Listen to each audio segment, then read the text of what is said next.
Do you want to wake up feeling like you're stepping into who you're meant to be, into the best possible version of you? What if I told you that the key to your best life, health, and happiness are all around you? You just have to find what works for you. I'm Hope Pedraza, and I believe that there isn't just one way to live a healthy and meaningful life, and that all you need is a little inspiration to make changes that last from the inside out. Each week, I'll be sharing tangible tips and inspirational interviews to help you on your journey. These are the steps to take to improve your life and live with purpose. This is Hopeful and Wholesome. Hey y'all, welcome back to the show. I am talking today about autoimmune disease, and we're talking about root cause. And I know if you're in my world, that's all we talk about is root cause. But I specifically want to talk about autoimmune diseases because it's been coming up a lot. I personally have a ton of clients that deal with autoimmune diseases. And I've been seeing some really interesting things pop up on social media from some other fellow FGNs and some other, functional practitioners in my world that I feel like is a really good conversation. And I saw one the other day, and I can't for the life remember who it was to be able to give her credit, but she was basically talking about how, the minute you're diagnosed with an autoimmune disease, it's like, oh, your body's attacking itself. And there's like this stigma of like, oh my gosh, like my body is completely and totally like rebelling against me and it hates me. And you feel this sense of like helplessness and like, well, crap, like, I guess this is my life now. And that's just not the case. Now, yes, I'm not saying it's easy for people living with autoimmune disease, but what I am saying is the way that it's portrayed by a lot of medical practitioners out there is like doom and gloom and like, well, your life is over or your life's going to suck from here on out. But there are alternatives to that. So I want to speak to that. I want to speak to exactly, because that's the other piece. And I've had, I've talked with clients about this too, because a lot of times when at least in my world, when I'm dealing with clients with autoimmune diseases, they have gone to so many doctors, so many practitioners to try to figure out what's going on. And a lot of times they're not diagnosed for years. Like they go through all these labs and testing and this and that and this and that, and they're not diagnosed for years.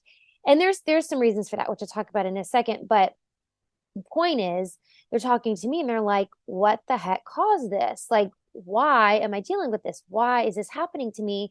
And again, I think that's the other piece of that. What I was talking about before is it's you feel, especially if your doctor is describing it to you like, oh, your body's attacking itself, then you're like, what the heck did I do to deserve this? Right. So I want to talk about the causes, and I think also it's helpful just in terms of like preventative care and kind of living making preemptive decisions to help prevent these things from happening. So let's talk about autoimmune diseases and what they are. So as of today, this day and age, there are over 100 known autoimmune conditions. And there's some that we hear about the most, right? We hear about type 1 diabetes or psoriasis, psoriatic arthritis. There's Hashimoto's and Graves' disease and celiac and multiple sclerosis and rheumatoid arthritis, Crohn's disease, ulcerative colitis, and lupus. I think those are the ones we hear about the most, but there are over 100 of them.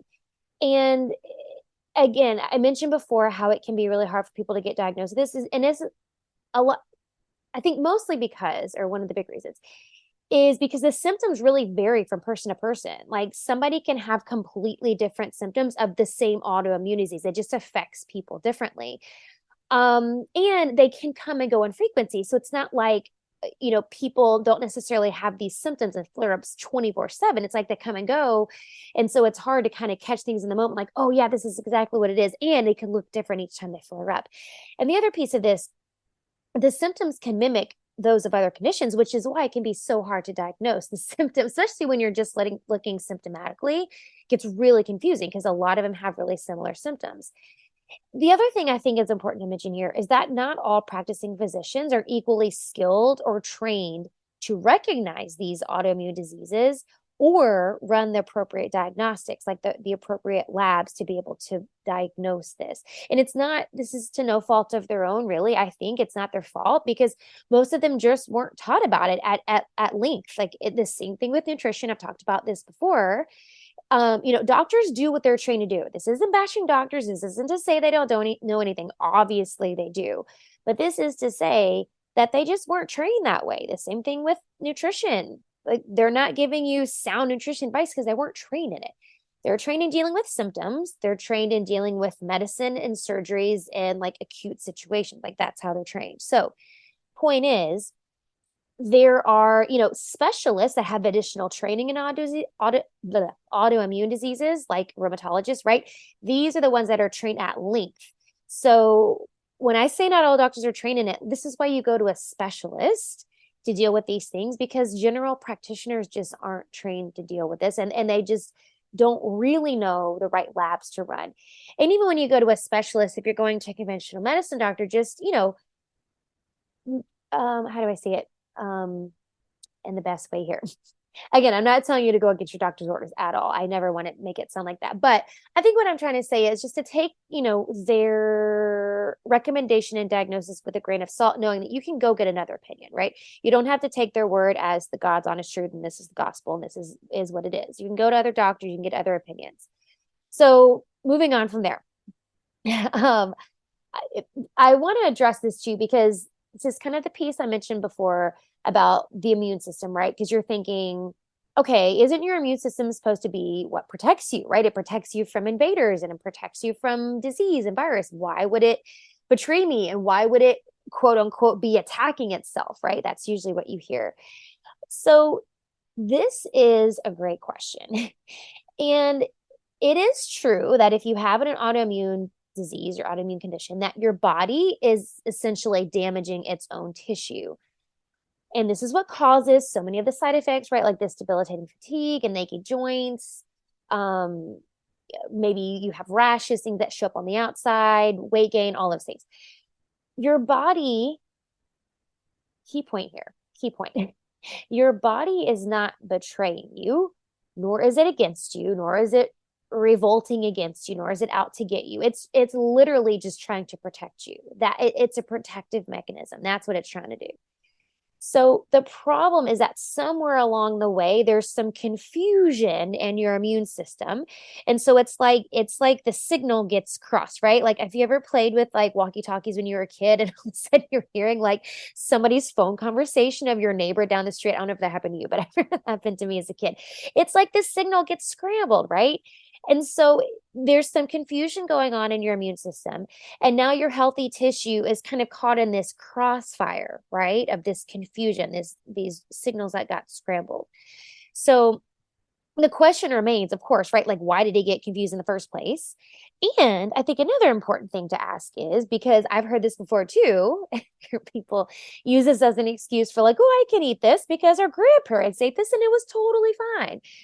Here's another question, right? Why didn't our grandparents, or maybe even our parents, seem to have these same problems in their youth, right? So there is clear evidence that there is a genetic component to this, but there is also an environmental component. And you can't say it's one or the other. You can't say that it's entirely driven by genetics or it's entirely driven by lifestyle, right? It's a combination of these things that's going to affect people differently. And with the way that we're exposed, which I'm getting ahead of myself, but the way that we're exposed to toxins and chemicals and stuff in food, processed food, like that our grandparents were not exposed to, that's a good reason why they didn't have the same level of autoimmunity that's happening today. So autoimmune disease affects about 23.5 million Americans. That's just the American statistic. It's obviously this is a global thing that's happening. And pretty much the Western world is dealing with this, like at an astronomical number. It's about 84%. Some studies say 80. So 80 to 84% of people living with autoimmune disorders are women. Okay. And typically they're women of childbearing age. Now, there are some theories behind this. Of course, none of this can be like explicitly proven by studies, but there are some theories about which all of them make total sense. So first is just gender differences in immunity, just in general. The female immune system, let's like brush our shoulders here, is more sophisticated than a man's. And so because the fact that we have to carry babies, like we're responsible for our immune system and we're responsible for this little human's immune system that we're carrying. So women naturally have stronger inflammatory responses than men do when their immune systems are triggered. And so inflammation is what plays a key role in, I mean, so many things in general, but especially autoimmune diseases, right? So it's our immune system is kind of like on hyper alert anyway. It's not saying your immune system is weaker. Again, it's a little more sophisticated because we have to not only worry about ourselves, but like any humans that we grow along the way, right? The other thing are sex hormones. This is a big one, and this is what most researchers think is really the key here, is that autoimmune diseases tend to like flare up around female hormonal fluctuations. And I cannot tell you, like almost every client that I have that has autoimmune issues, it is always around their cycle that things flare up.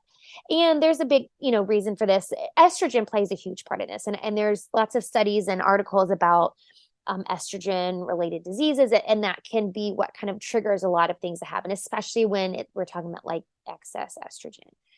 But it's really the fluctuation, right? There's so many hormonal fluctuations in a woman's life. You have your menstrual cycle, and you have pregnancy, and you have birth, and you have lactation, you have postpartum, and you have menopause, perimenopause, post. I mean, there's so many fluctuations. And so your hormones are like, all over the place throughout your life.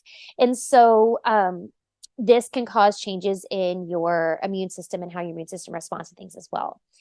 There is another piece of this. There's a genetic susceptibility piece that has to be mentioned because there's some evidence that shows that there's variations in the X chromosome can be related to certain autoimmune diseases.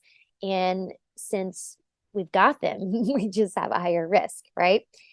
And then there's this other piece, some studies that show pregnancy can actually be, and actually I have had multiple clients that's when they found out, like that's when things started to flare up, was after, right, was postpartum. So there's a statistic, 44.3% of women who develop an autoimmune condition have onset of that condition after their first year of pregnancy. Again, a lot of researchers think this could be just because of these hormonal fluctuations and just kind of the stress. I mean, it's for all of you listening that have had kids, it's freaking stressful on your body. It is one of the biggest traumas to your body you could ever undergo. There's a lot going on. So the fact that there's so much stress on the body during that time can kind of leave you susceptible to that. And then there's this other piece, this called the T helper, the T cell. These cells are important in the immune response, especially during pregnancy. Again, we're responsible not just for us, but these little humans we're making, because these cells help your immune system as a human, yourself, and your baby protected, right? So you have to protect you and the baby. And that's what these little TH cells do. And so the changes in the TH cell immune response can drive the progression of certain conditions. There's some studies that show that. So there's a lot of like scientific reasons that women are more susceptible. But here's the other thing that I want to mention here. And I mentioned this in a post I did not too long ago, because you don't always look sick, quote unquote, look sick when you're dealing with autoimmune issues, right? You could look totally fine on the outside, healthy weight, healthy skin, healthy whatever. And so because of this, it can be misleading to people, and especially doctors. This is why I believe so many women get brushed off, is because you go in and you're like, you look totally fine. Your blood pressure is fine. All the markers. Your blood pressure is fine. You have a regular period, and your blood sugar, like they measure all the things, and you're like, no, really, something is wrong. And so I think because of this, because you don't necessarily look sick. Now, granted, there are some where yes, you would have something going on the outside of your body. But I do think this is why a lot of women get brushed off, and we are so much more susceptible to this. And I think doctors just don't really understand that. So shifting gears to talk about the cause. So the exact cause is unknown. And you read studies that say that, and it's really just because there's not just one root cause. If you want to look at the three things that lead to autoimmune disease, you're looking at genetics, you're looking at the environment, and you're looking at gut health, i.e. intestinal permeability, i.e. leaky gut. Those are the three things, all right? And we're going to go deeper into those, but those are really the three things. It's genetics, it's the environment, and it's intestinal permeability.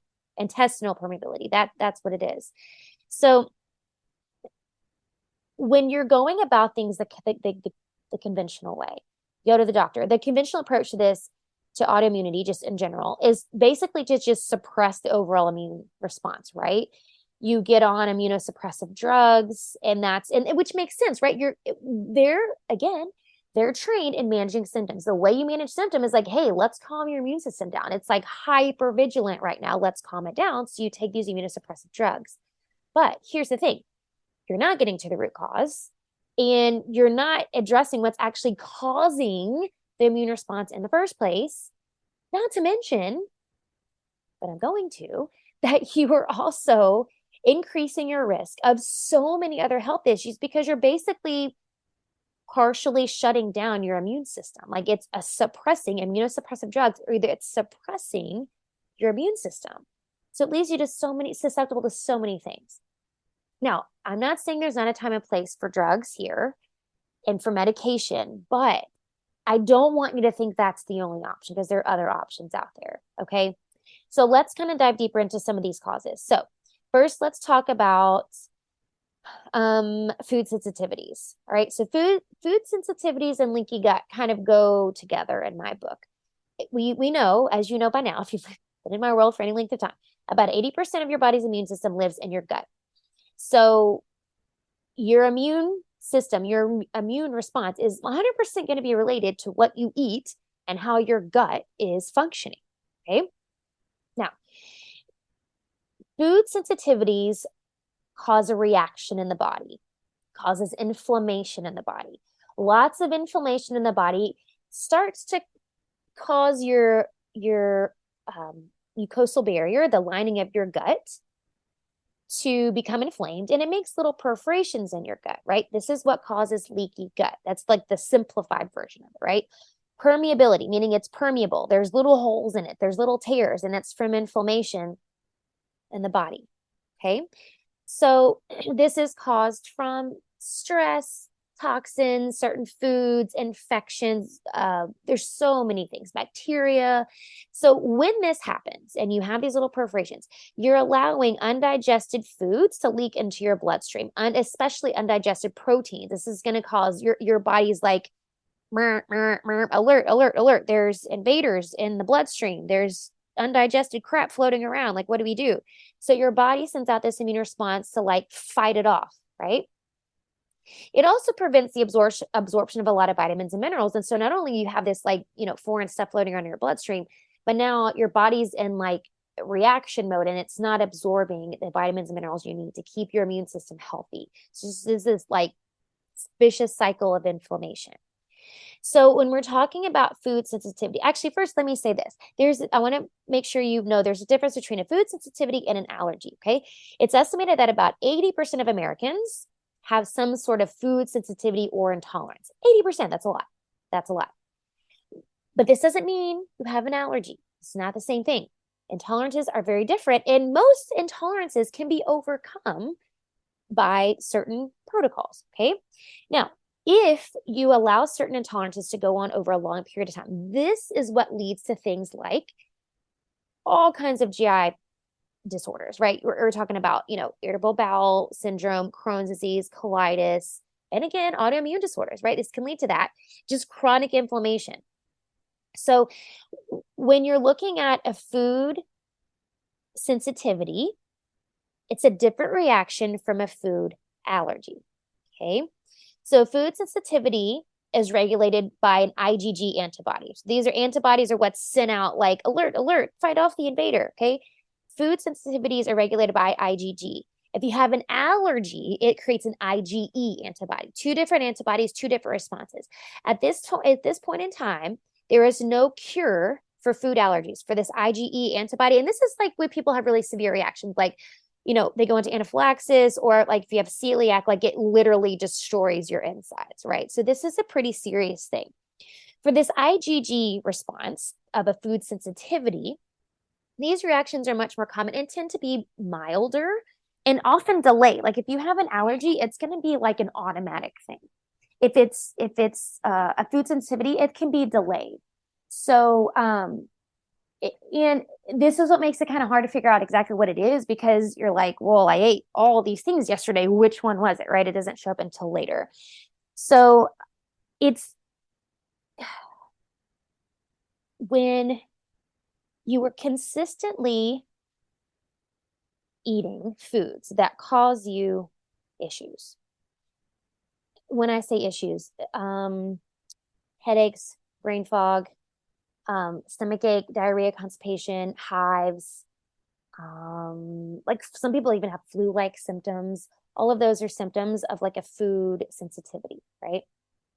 So when you're consistently eating foods that cause that to happen, this is kind of what causes this breakdown, right? It's causing this breakdown in your gut, and this immune, like the immune, what am I trying to say? The connection between like your gut and your immune system, right? So it's breaking down your immune system because your body's constantly having to fight it off, because it's like, well, there's something in here that I don't like, or something in here that's causing something weird to go on. And so your body is in this response of like trying to stop it, right? So it's more and more stress that your body has to undergo to be able to fight off what it sees as an invader, right?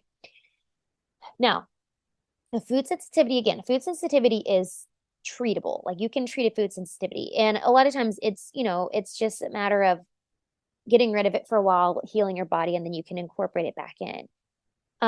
If you can eliminate exposure to it for a long enough time, you basically kind of like desensitize yourself to it, right? And you can reintroduce it later without negative reactions. And a lot of times too, you're already dealing with leaky gut and you're eating this food. It's just a matter of like, okay, well, let's heal the gut first, right? So, when we're talking about specific foods that could lead to things like leaky gut, because that's kind of the end result, right? And I'm not saying that's like every case of leaky gut is because of food sensitivities, but the majority of the time there's something at play. Like there's some food sensitivities at play that are causing the inflammation, that are leading to the leaky gut, right? And I know gluten is a big one. We talk about gluten a lot. I talk about gluten a lot to my clients, and there's a lot going on about gluten. So let me talk about that for a second.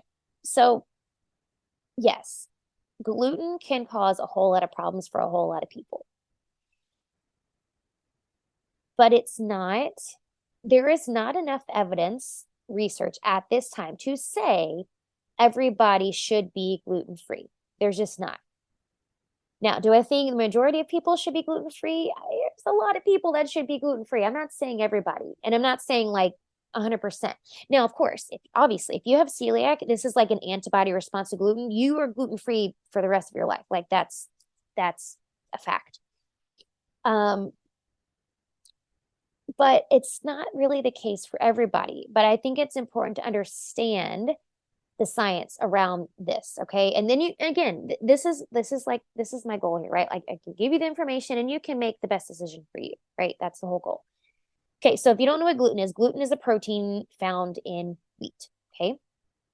And it's in so many foods now, which is why I was talking about, people saying, oh, our grandparents didn't have to deal with this, and people say they'll go, my grandparents weren't gluten-free. And here's the thing. The gluten we eat today is not the same gluten that our grandparents or great-grandparents found in their homemade bread at all, period. That's a fact. You can go look it up. It is not even close.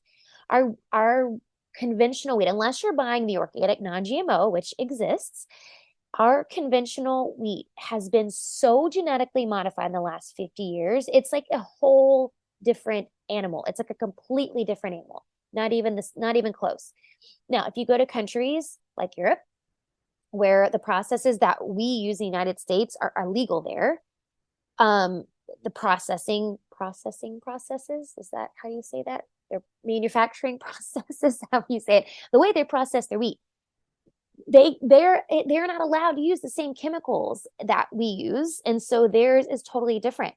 And I can say this from experience, and I've had clients who have gone over there who are completely, again, they don't have celiac, but completely intolerant to gluten, go to Europe. They eat the pizza, they eat the bread, they eat all the things, literally no response in the body at all. Okay, it's totally different. So point is, the gluten that we have now is not the same gluten in the wheat, is not the same gluten in the wheat we had 50 years ago. That being said, there are some schools of thought. Again, there's just not enough evidence for me to say like this is a fact 100%. There's not enough research. There is some research that points to that, like the way that our gluten has been genetically modified. Like that's kind of the catalyst, one of the catalysts, not the catalyst, but one of the catalysts for this increase in, food sensitivities, gluten sensitivity. Could be true. It could be true. I don't doubt that at all. But again, there's just not enough to say like indefinitely this is what it is. But here is a fact for you. So gluten is actually a really strong trigger of zonulin in some people. Zonulin is this enzyme in the body that helps these little tight junctures that are along your mucosa barrier open and close to let things in and out. So there are studies that show that gluten can be a really strong trigger, meaning your body's releasing more zonulin, so it allows things to open up. So it's allowing more things in and it's allowing more things out. Not good. Now, there has to be a little bit of intestinal permeability because it has to allow nutrients up in your body. And it's when it's too much, that's the problem. And that's when you allow all this undigested food going out into the body, okay? There are some experts that say that no humans can completely digest gluten, okay? That it's the undigested parts that triggers this release of zonulin, leading to high levels of it, which means more intestinal permeability. Now, the studies that are out there show that this is not true for every human. Okay, there are some animal studies, but again, we can't relate everything to animals and humans. We're not rats, we're not mice, we're not pigs. So you can't say it's true across the board. There's evidence, yes, but I just can't say it's indefinitely true. There were studies done. There's a study in Italy, I think it was Italy, that measured these 4 different groups of people. There was those with celiac, those with IBS, those with they self-diagnosed themselves as gluten sensitive, and then there was just healthy people. And so it did show that those that had celiac and those that had labeled themselves as gluten sensitive had higher levels of zonulin in their blood than those that didn't. So the healthy people did not, which shows that it's not everybody, right? It's people who already are leaning that way. They either have some sort of risk factor, which is a lot of times is a genetic thing with the celiac and stuff, or they are already are moving that direction that have these effects with the zonulin. It wasn't everybody. The healthy people, their levels of zonulin didn't hardly even changed. So my point is that there are mixed views about gluten. I'm not here to tell you that everybody should be gluten. Now, do I think we should eat less gluten? 100%. Everybody should probably be eating less gluten. My household is not 100% gluten-free. Do I make gluten-free stuff? Totally. But I still, we love sourdough bread. And, so there's things where it's like, okay, I'm going to kind of pick the healthier version. I'm not going to go and buy a loaf of Wonder Bread and, feed them. No judgment. I'm just saying I'm not going to do it. But the point is that there's just no blanket statement for everybody. That being said, I want to relate this to autoimmune disease. I believe, and this is me in dealing with my clients, this is me studying research and all that in my studies, I do believe because people with autoimmune diseases already have a heightened immune response, gluten-free is crucial. I said it, right? I said it. I do think gluten-free is crucial. Now, with my clients who have hypothyroidism, Hashimoto's, or Graves', 100% you're going gluten-free because the receptor in your cell for gluten and the receptor for thyroid are similar. And so your body gets confused and this can cause a huge reaction in the body. But just in general, those who have an autoimmune disease, you should be gluten-free. I do believe that. Because there is just too much already. I think the number, I've seen multiple studies, the number was I want to say it was 75 to 90% of autoimmune diseases are caused by leaky gut. And because we know that if you already have a propensity to an autoimmune response or an immune response, not autoimmune, just an immune response to things, the gluten is, it's just one thing that you can take out that lessens the risk. You know what I mean? So yeah, I'm going to tell you, I think you should be gluten free. Now, there are other things that lead to leaky gut besides gluten. It's not just gluten. I don't want to demonize gluten for, about everything, but an unhealthy diet in general, right? Stress, of course. Stress alters the gut brain interaction, right? Leads to all kinds of GI issues, increases intestinal permeability, excessive or overuse of NSAIDs, right? That's non-steroidal anti-inflammatory drugs like ibuprofen. Those do increase intestinal permeability. And there's studies that's like a fact, those do. So using those a lot, chronic inflammation, poor gut flora. So basically just like, an imbalance of good and bad gut bacteria, it's going to be harmful to the lining of the gut. Zinc and there's minerals too. We'll talk about mineral deficiencies here in a second, but a lack of zinc can actually alter the intestinal permeability. And then yeast. And overgrowth of yeast, mainly candida, when that gets out of hand, this can cause a lot of things to go wrong in the gut. Okay, moving on to next. Sorry, I was long-winded on that one, but I had a lot to say about it. So moving on to the next one is chronic infections or chronic viral infections. So you're exposed to a lot of viruses throughout your life. There's the flu, the chicken pox, there's HPV, there's mono, like all the big ones that we hear about a lot. Once you contract these, they stay with you for the rest of your life, basically going in and out of dormant states. A little scary, right? I'm not here to fearmonger. It's just a fact. So chicken pox, for example, right? Chicken pox stays in your body.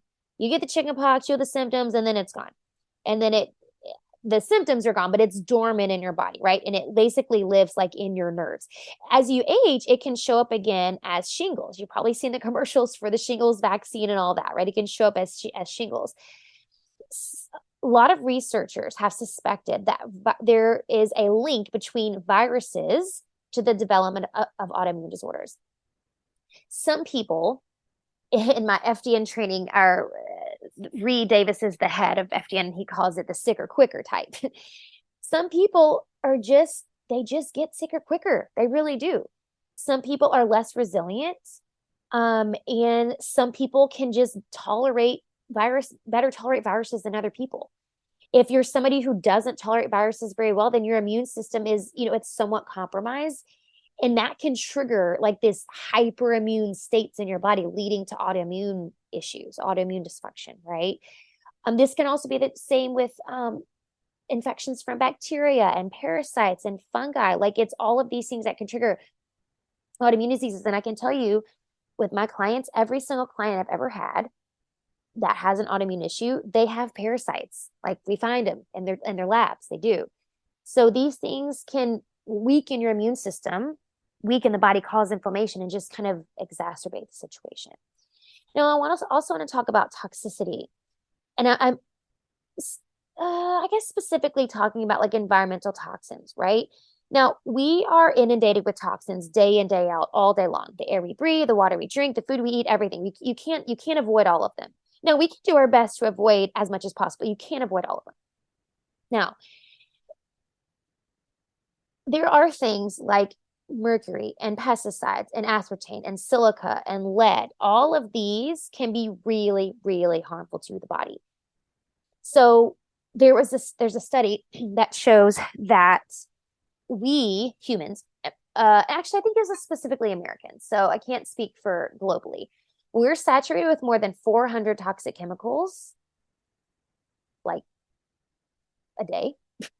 And babies are born with an average of 287 chemicals in their umbilical cord. That blew my mind. 287 in their umbilical cord. So suffice to say, we are inundated with chemicals, right? We can't avoid it. Now, of course, yes, our bodies do have the capability to detoxify themselves. But when you're inundated with these day in, day out, they accumulate, right? They accumulate in the body, especially when there's other things going on in the body that like prevents your detoxification pathways to be working efficiently and effectively, okay? And this leads to a whole bunch of problems, leaky gut, inflammation, and autoimmune disease, right? So there are ways we can,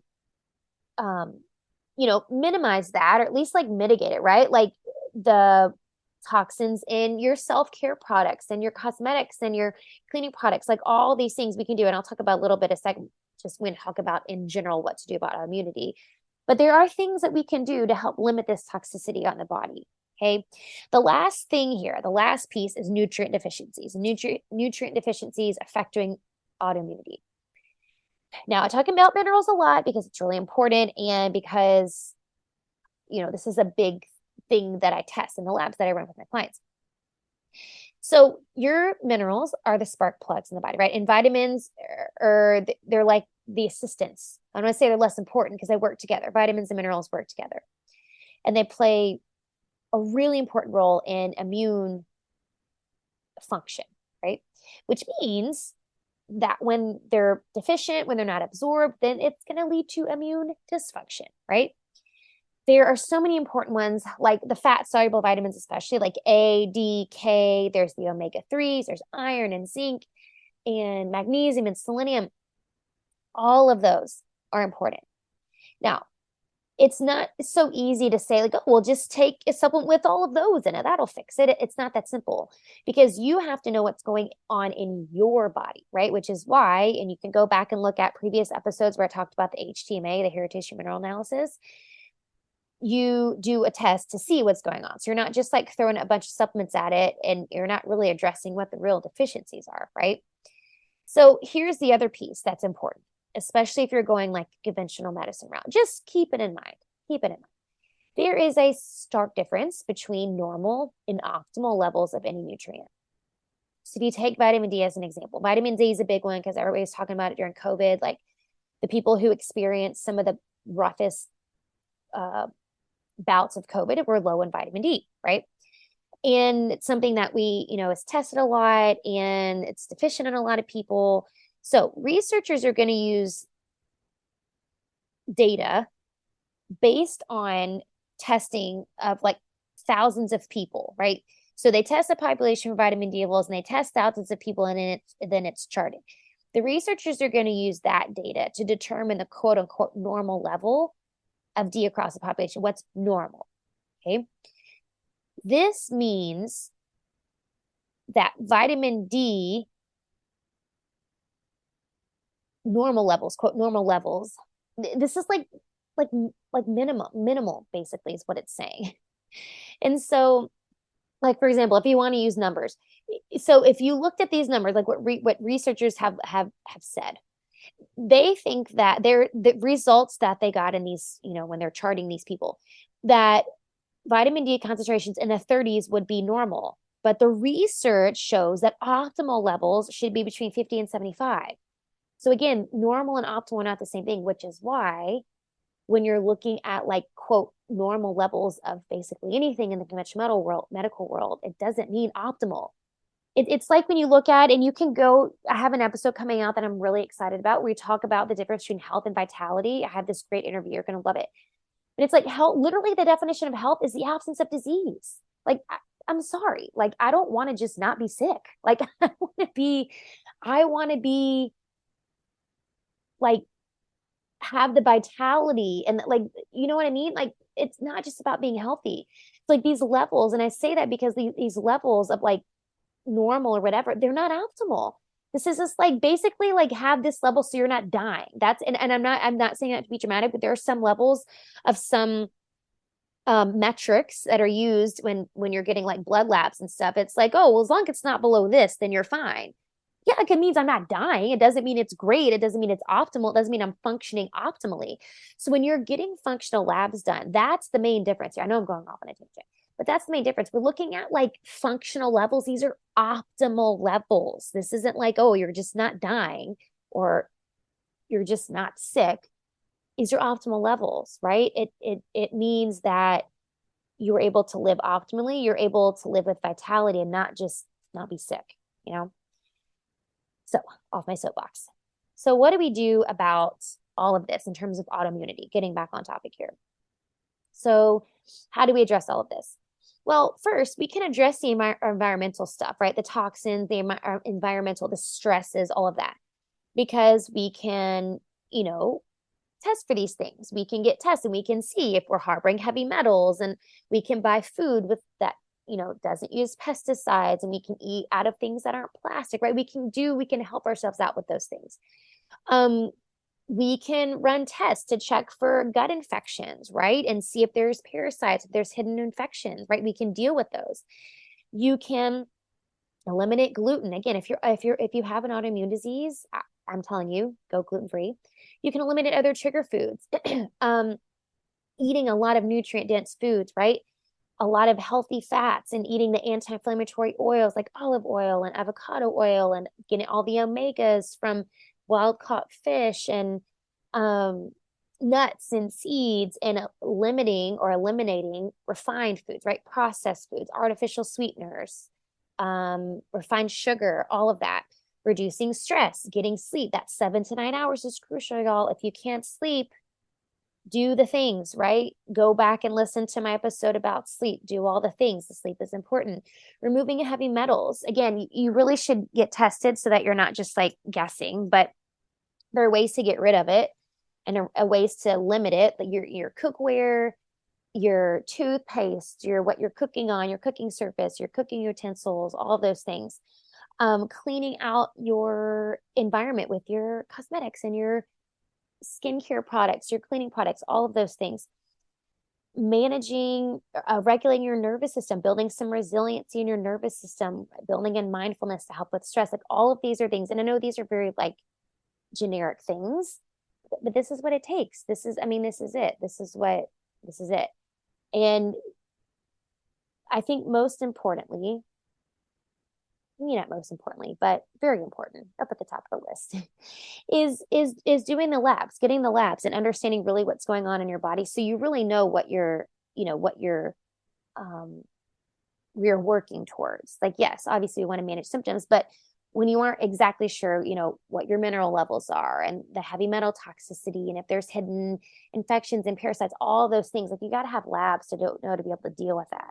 So you can do all these others, the diet stuff and the mindfulness stuff and the stress and the sleep and all that. You can do all that, but being able to specifically target these other things are going to take some labs and take some testing. So I highly recommend finding a functional practitioner, whether it's myself or somebody else, to do the labs to understand exactly what's going on, and being able to incorporate that with all of these other kind of general healthy habits to really help with autoimmunity and to help manage the symptoms.